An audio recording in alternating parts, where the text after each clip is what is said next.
Welcome to the Scottsdale Vibes podcast. I'm Alicia Haygood. If you haven't been around town, then you probably haven't seen the massive amount of amazing cars that have hit our city with Barrett-Jackson and AZ Car Week coming up.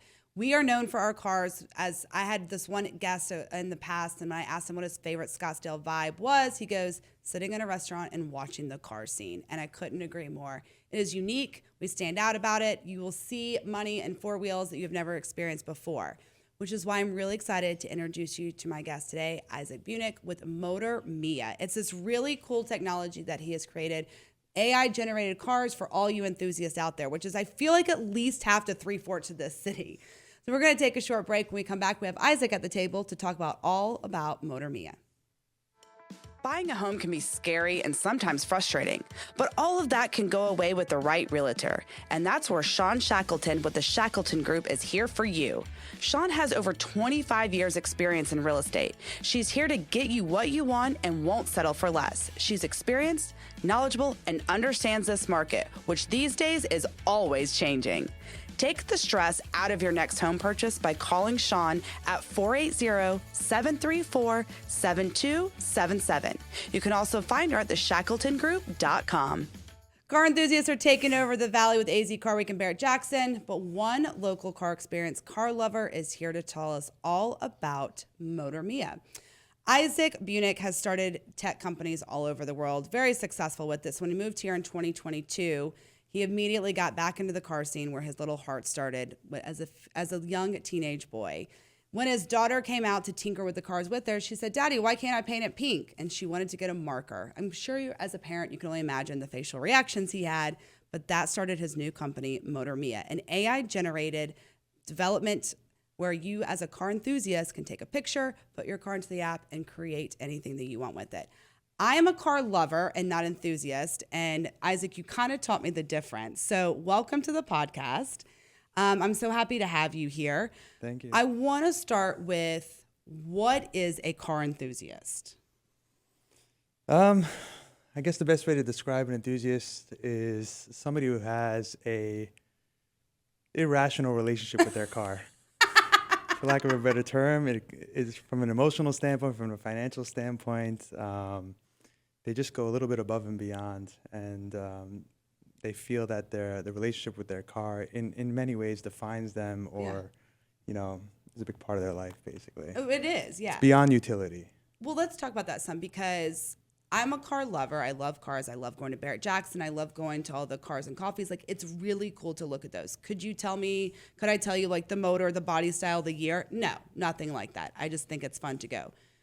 That's where the difference is. I'm going to buy a car and I'm going to put money in it to fix it how it looks. Car enthusiasts spend money to change. To enhance it. To personalize, to enhance it, to personalize it, to make it their own. Many of them start with the simple premise that I don't think the manufacturer got it exactly right. Yeah. And, there are things that I think should have been done differently. Okay. Some folks are motivated by the power component and just getting this thing to go a little faster. Okay. I'm down for that. Aerodynamic or styling enhancements to just make it their own, to express themselves through. Is there one thing that kind of is more than the others, whether it's the body style, the shocks, the look, the power? Is there one thing that you see more in this community than others when it comes to making these enhancements? Well, unfortunately, the users on our platform aren't entirely exclusively from Scottsdale. They're from all over the United States of America, and I think for the most part, we're seeing an equal balance between the performance-oriented crowd that just wants to get more power out of the car or better handling out of the car versus the aesthetically driven side of the crowd that just wants the car to look cooler, stand out in the crowd or things along those lines. So that's kind of like where we sit. So I think it's like an equal split, and that's what makes it challenging for us from a technology standpoint to make, Mia help guide enthusiasts across those different choices on both sides of the spectrum is really where the technology steps in and makes a difference. Well, let's talk about MotorMia. It is a technology-based company, AI-generated, which is all the rage right now. What is MotorMia? So we're an AI company that leverages all of the AI technologies that are out there on behalf of enthusiasts to help them personalize their cars, with the assistance of AI. So, in essence, an enthusiast comes on our platform, tells us what car they have, and artificial intelligence helps them identify the different options that they can add to the vehicle to therefore reach their personal goals with the vehicle. That's basically the idea. At the heart of MotorMia is Mia. She's the agent or the character within Thingy who's in essence an enthusiast. She's an enthusiast in the form of AI. She holds the enthusiast mindset in her recommendations. So the way that she rationalizes is no different than how I would rationalize or any other enthusiast would rationalize. When we look for certain things, we look for them in a certain way. We search, the community.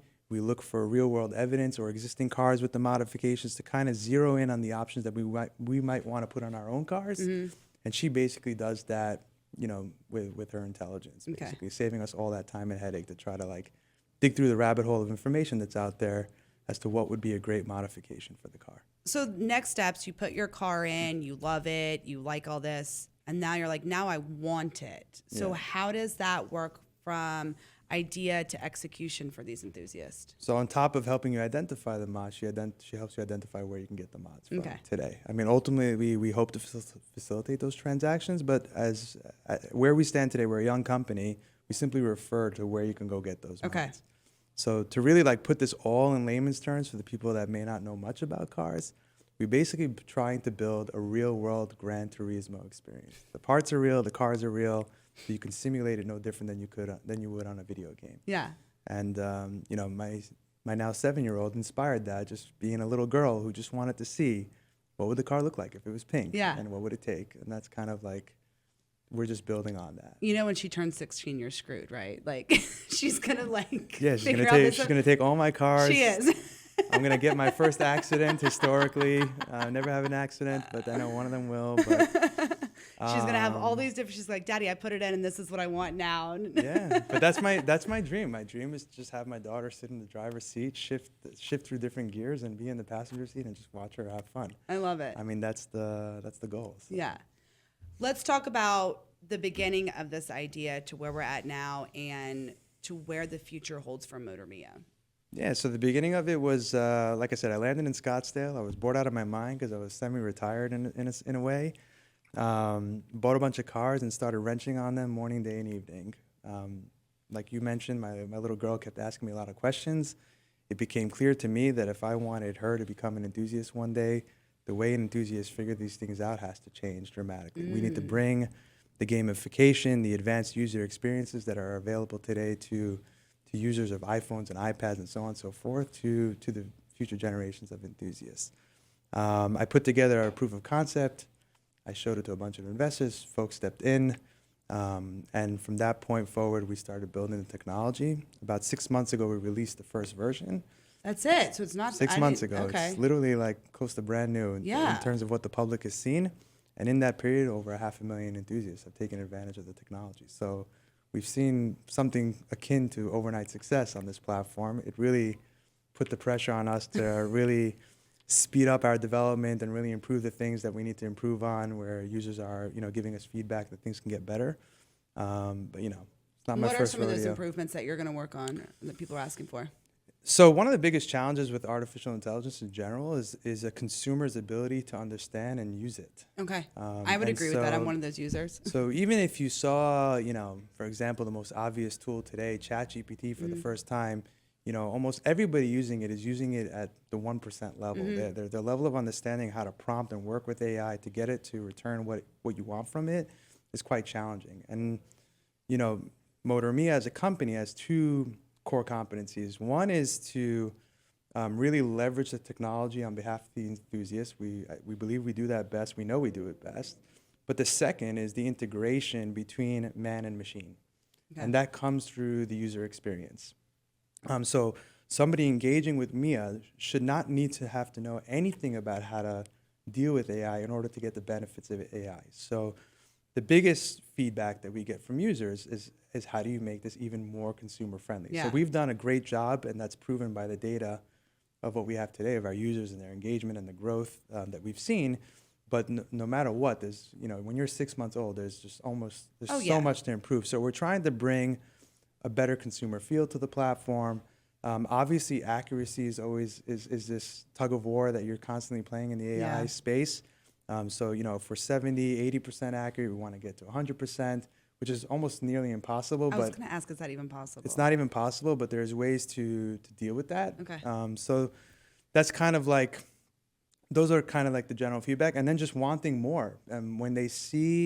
When people see this technology for the first time, they're excited. They're just amazed that this can even happen. How did you even think of this? I always get this idea is genius. It's not a matter of if, it's a matter of when, if this company is going to be successful. And like for us, it's just about, bringing them more capabilities to the front line. So really, really nailing in the next year and a half, that full Gran Turismo experience. That like what you see in a video game can happen in real life. When this comes off, you'll need to have like an event where all the people that have used the enhancements like come in and show the before and after pictures for you and stuff like that. It'll be fun. I know you've lived all over the world. New York is where you were born and raised. You lived in Tel Aviv and Israel for over a decade. Now you're here in Scottsdale. Cars are a part of life wherever you go, kind of thing. What do you think makes Scottsdale such a unique hub for our car community and enthusiasts? That's a great question. I actually have absolutely no idea.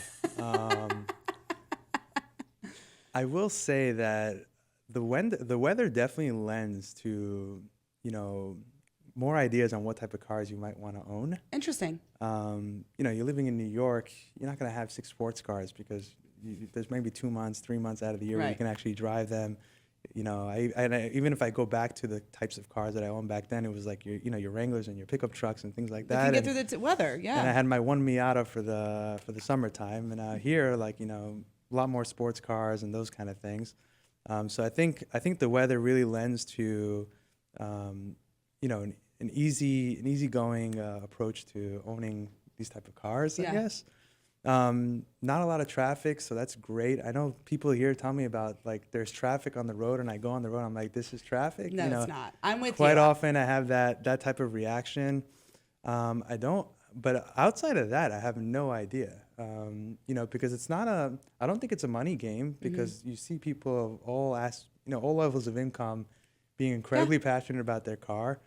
There's definitely an element of getting to point A to point B here is always 20 minutes, so you probably need some sort of car to get you around. And if you're doing that most of your day, then you probably want to be sitting in something you enjoy and something that you love. So I think it's a combination of those things, but I can't really tell you exactly. I'd love to know. I don't know if there is an answer. I think it's a personal opinion on what you like and what you're using the car for, like you said, and expectations as well.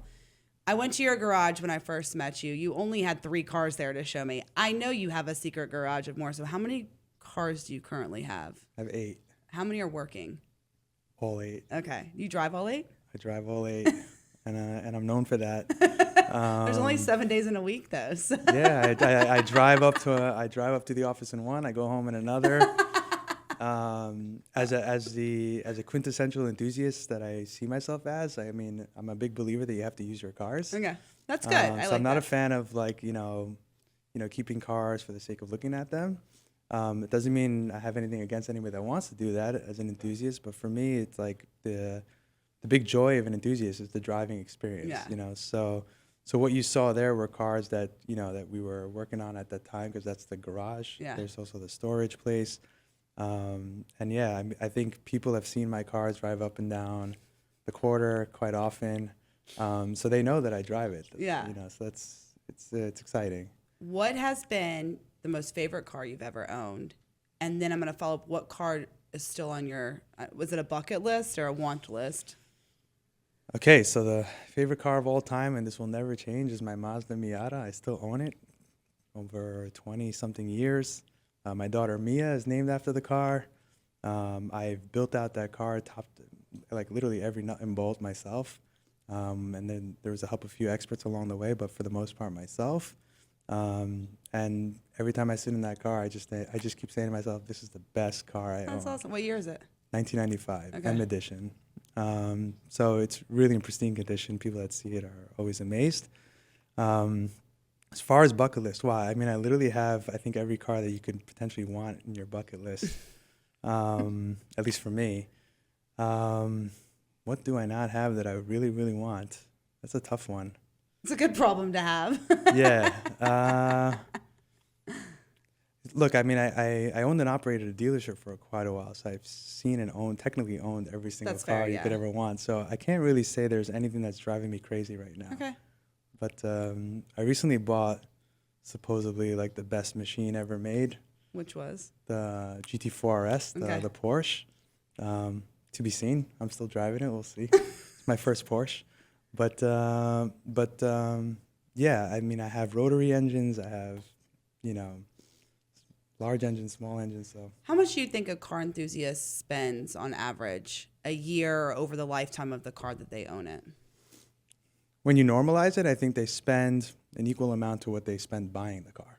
Interesting. So I think, if you bought a $100,000 car, you're probably going to spend $100,000 over the next 5 years in different ways, shapes, or form to maintain it, improve it, insure it, have fun with it, whatever it may be. If you bought a $5,000 car, it's the same.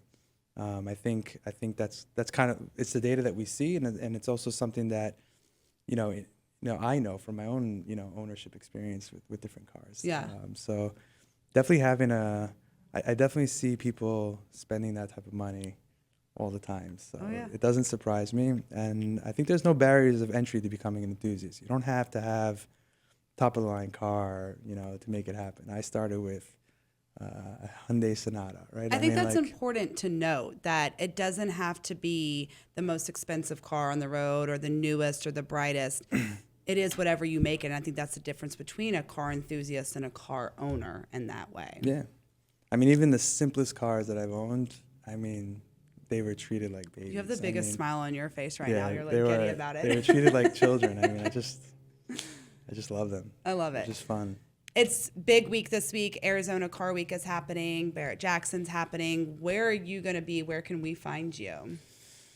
We're going to be at a HQ coding, probably.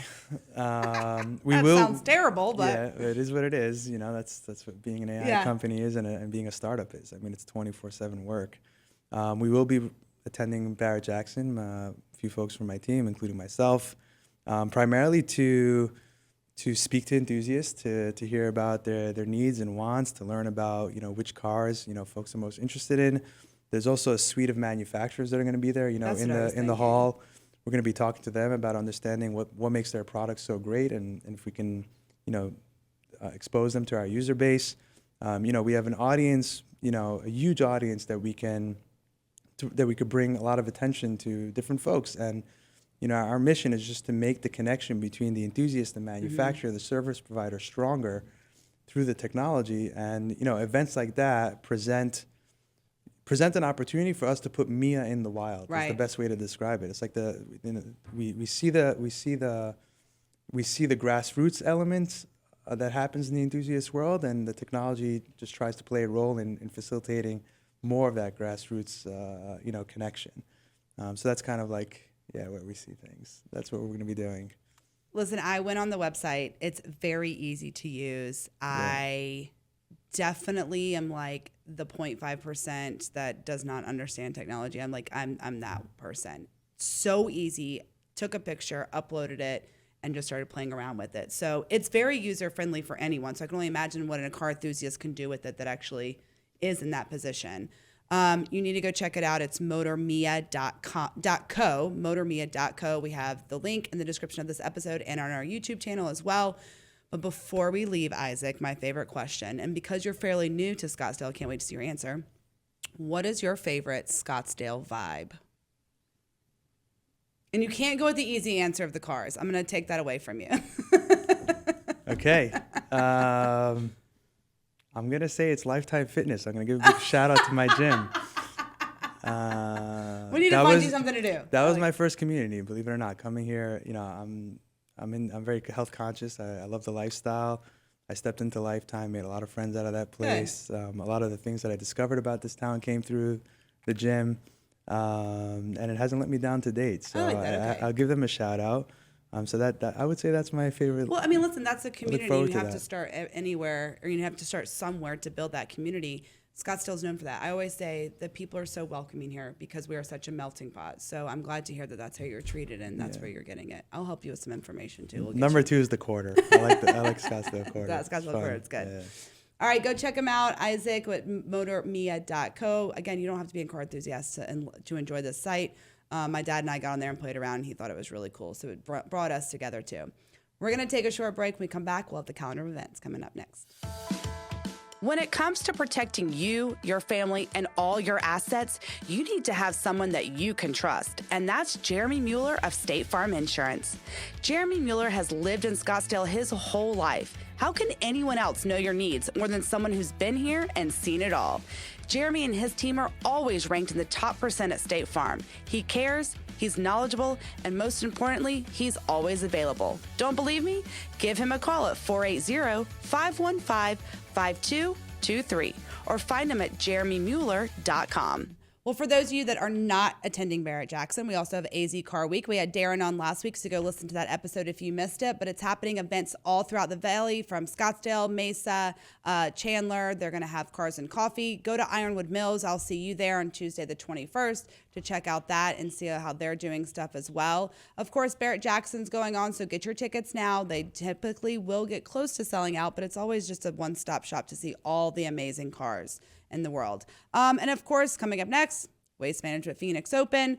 We are so excited to have that. It was a crazy year last year, so I'm excited to have Scottsdale Fire Dave Folio on here to talk about all the things coming up. So that episode will be out next week. In the meantime, go get your tickets. The biggest thing to know about this year is you are buying a ticket for the day you are going. No more GA tickets forever and any day. So get them now, because you know with that new rule, they're going to sell out fast. Have a wonderful week, Scottsdale. Keep vibing, and I'll see you around town.